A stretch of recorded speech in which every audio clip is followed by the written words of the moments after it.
जो ये मानव का शरीर प्राप्त करने के बाद भी अपने माता पिता की सेवा नहीं करता,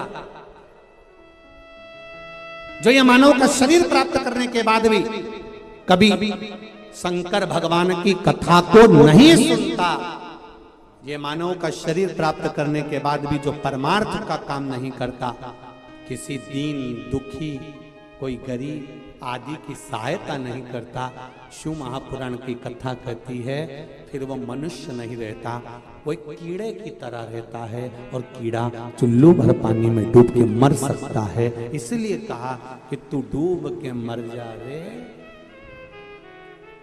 चुल्लू।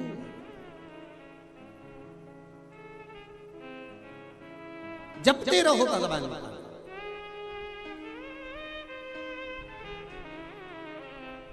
भगवान की अविरल भक्ति जपते रहो, करते रहो। आप पुकारते रहो उस परमात्मा को, वो सुनेगा, ये निश्चित है। ऐसा नहीं कि नहीं सुनेगा, एक बार नहीं सुनेगा, दूसरी बार सुनेगा। प्रैक्टिकल करके देखो,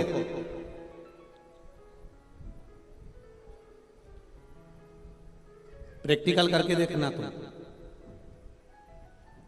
कहीं पर भी फोन पर, मोबाइल पर या मंदिर के अंदर श्री शिवाय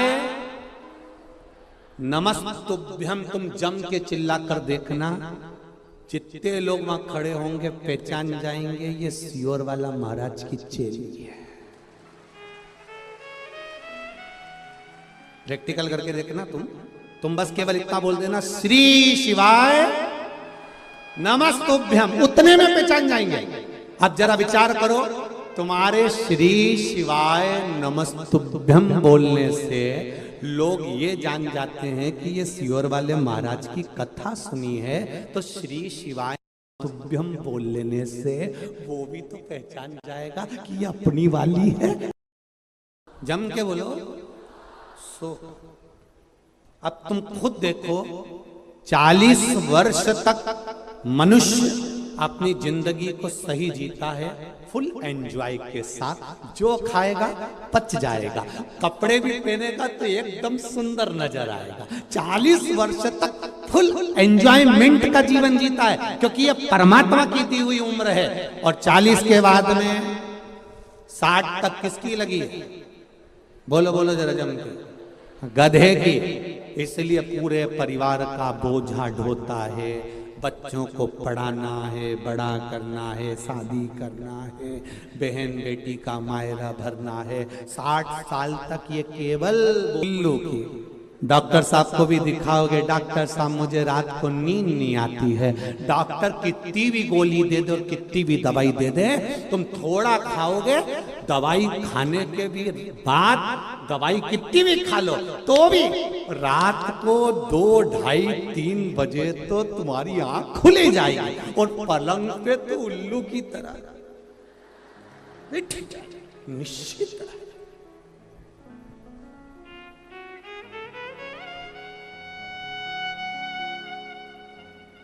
80 से 100 वर्ष तक नींद को बुलाने का प्रयास भी करोगे तो नींद नहीं आने वाली, क्योंकि उल्लू की लगी। इसलिए शिव महापुराण की कथा कहती है 40 तक की जिंदगी अपनी है, उस जीवन को इतना खुश होकर जियो कि बाकी की जिंदगी खुश होकर जी सको, इतना खुश होकर, फुल आनंद के साथ।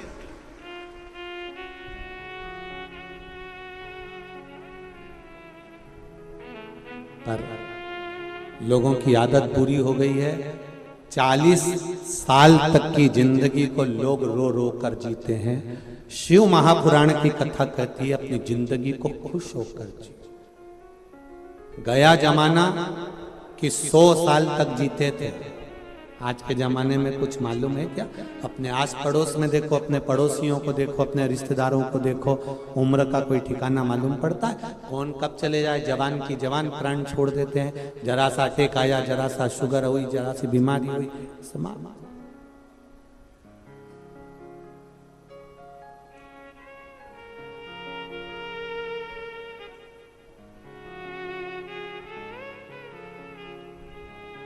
किसी ने पूछा गुरुजी, पहले तो लोग 100 साल तक जीते थे, भगवान ने ऐसा क्यों कर दिया कि अब 100 साल तक तो कोई जा ही नहीं पाता, उससे पहले ही मर जाते हैं।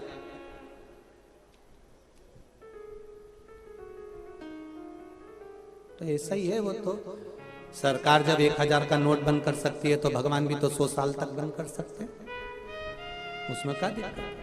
परमात्मा ने भी कहा कि भाई ये 100 लफड़ा समाप्त करो, भजन के बल पर उम्र बढ़ेगी। आपका भजन कितना, आपका मंत्र जाप कितना, आपका स्मरण कितना, आपका कीर्तन कितना, उठा लो। इसको दुख मत देना, इसको कष्ट मत देना, इसको रोग मत देना, इसको बीमारी मत देना, इसको शरणागति देना है, शरणागति। ये पत्र में आया,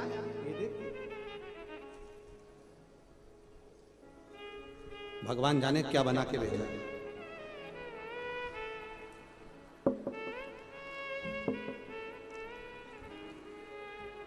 गुच्छा तो नहीं है कमर का।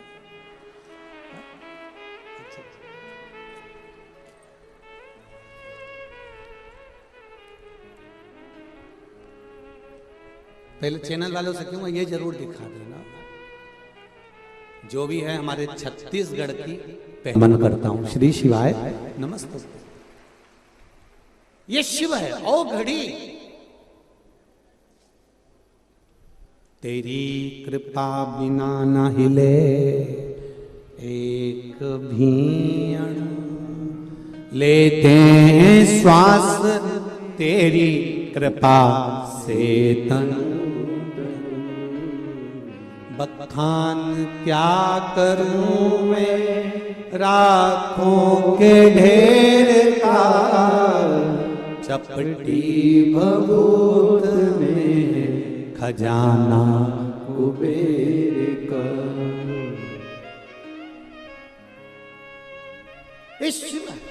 ये ओखड़ी, ये दयालु, ये दातार, ये करुणा सागर है। इसकी भक्ति शक्ति भी देती। अब करो शिव की आराधना। दुनिया के लोग बहुत रोकना चाहेंगे आपको, हंसेंगे, ठिठोली उड़ाएंगे, अपशब्द कहेंगे, पर शंकर भगवान के भजन को करने में पीछे मत।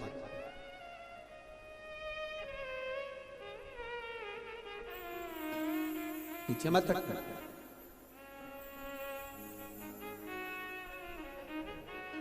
करो भजन।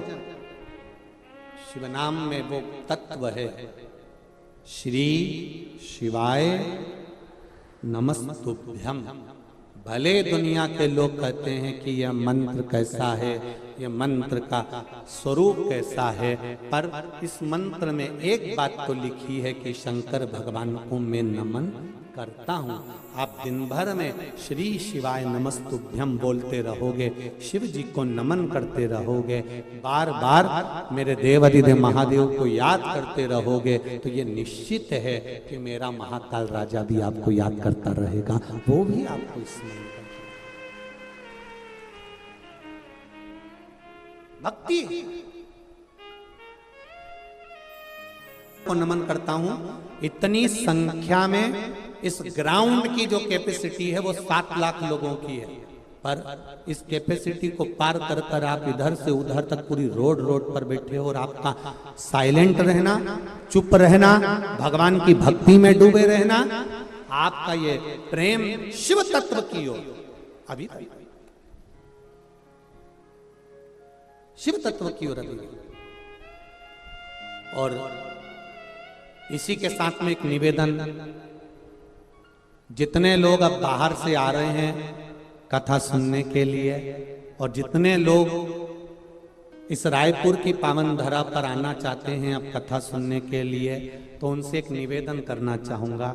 अब इस ग्राउंड में और रोड पर जगह नहीं है, कृपया निवेदन है, अब कभी अगली जब कथा हो तब आप लोग यहाँ पधारिएगा। अब 2 दिन के लिए आप लोगों से निवेदन करना चाहते थोड़ा सा,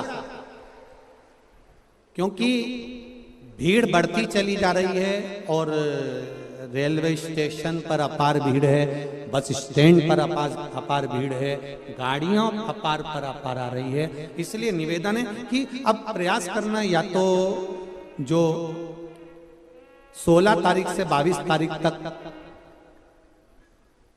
Kanpur, Kalyanpur, new highway city, GT road पर जो कथा 2 बजे से 5 बजे तक होने वाली है, या तो आप लोग जितने लोग भी अब बाहर से आ रहे हैं उनसे निवेदन है अब अगली कथा में आप लोग पहुंचो, क्योंकि यहाँ संपूर्ण जो जगह है कई किलोमीटर तक फुल हो चुकी है, जिससे एक व्यवस्था, वैसे तो प्रशासन बहुत सुंदर व्यवस्था कर रहा है। मैं आदरणीय गृह मंत्री जी से कहूंगा, आपका छत्तीसगढ़ प्रशासन ने बहुत सुंदर व्यवस्था करी, उसके लिए बहुत बहुत साधुवाद है। बहुत सुंदर व्यवस्था, बहुत सुंदर व्यवस्था पुलिस प्रशासन भी कर रही है। मेडिकल, चिकित्सालय, यहाँ का जो नगर निगम, नगर पालिका जो भी है, वो बहुत सुंदर सुंदर व्यवस्था यहाँ के लोगों ने करी है। प्रशासन भी पूर्ण तरह से मुस्तैद रहकर पूरी व्यवस्था को संभाला हुआ है और हर तरह से बहुत। और यहाँ का जो रायपुर का सनातनी भाई है, कहीं पर चाय बांट रहा है, कहीं भोजन बांट रहा है, कहीं पानी बांट रहा है, कहीं किसी को नाश्ता बांट रहा है, उनको भी मैं नमन करता हूँ कि आपके दानदाताओं ने जो सेवा दी है उसके लिए बहुत बहुत धन्यवाद। आपकी भक्ति। बसंत जी अग्रवाल इस कथा के यजमान है, माना उनका पूरा परिवार यजमान है, पर अकेले व्यक्ति के साथ में प्रशासन भी कदम से कदम मिलाकर आगे खड़ी हुई है। इसलिए एक बार पूरी पुलिस प्रशासन को, पूरी संसार के जितने भी छत्तीसगढ़ के निवासी सबको साधुवाद है, बहुत। और इनका साथ पत्रकार, मीडिया अपनी कलम के माध्यम से, ये पत्रकार बंधु, ये मीडिया इतना साथ दे रहे हैं कि मैं निवेदन करना चाहूंगा आप सबसे कि इन पत्रकारों के लिए, सोशल मीडिया के लिए बहुत बहुत साधुवाद है साहब। बहुत सुंदर आपका भाव, आपका आनंद, सुख देने वाला।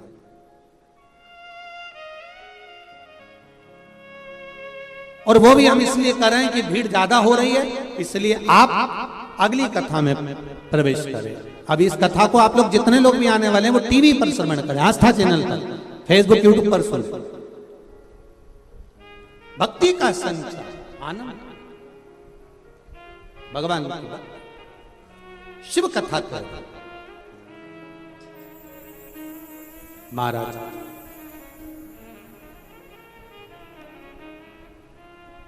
तेरे डमरू की धुन सुन के मैं काशी, अब वो काशी नगरी तो क्या रायपुर आई। तेरे डमरू की धुन सुन के, रोडों पर जितने लोग छतों पर बैठे हुए हैं, जितने लोग होटलों पर बैठे हैं, जितने लोग गाड़ियों पर बैठे हुए हैं, 2 व्हीलर 4 व्हीलर पर चढ़ चढ़ कर बैठे हुए हैं, टैंकरों पर बैठे हुए हैं, जितने लोग यहाँ वहां बैठकर कथा सुन रहे हैं, आप दिल लगाकर अगर कथा को श्रवण कर रहे हैं, चित्त लगाकर कथा श्रवण कर रहे हैं, भक्ति के साथ कथा को श्रवण कर रहे हैं, आप अपना समय निकालकर अगर शिव को दे रहे हो तो ये निश्चितता है कि तुम्हारी दुख की घड़ी में शिव भी तुम्हारे सामने खड़ा मिलेगा। ये निश्चितता आपने दिया। कल कथा में था श्री लक्ष्मण भट्ट जी की धर्मपत्नी इल्मा गारू ने भगवान शंकर को बार बार याद किया, शिव का बार बार गुणगान करा, शंकर भगवान का बार बार गुणगान करा, तो चंपावन में चंपेश्वर महादेव को भी प्रकट होना पड़ा। केवल भक्ति के बल पर आप जब भगवान को याद करते हो तो भगवान आपको याद करता है। चंपावन में चंपेश्वर महादेव, केवल इल्मा गारू जो बार बार शिव जी का गुणगान कर रही है, बार बार शंकर भगवान का स्मरण कर रही है, बार बार भगवान शंकर की भक्ति को धारण कर रही है, वो इल्मा गारू ने शंकर भगवान को प्रकट कर दिया, शिव को प्रकट कर दिया।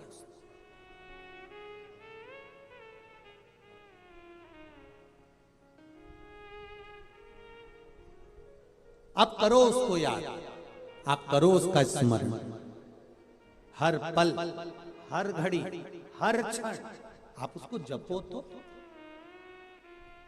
कई लोग मिलेंगे आपको जो आपसे कहेंगे कि मंदिर मत जाओ, राम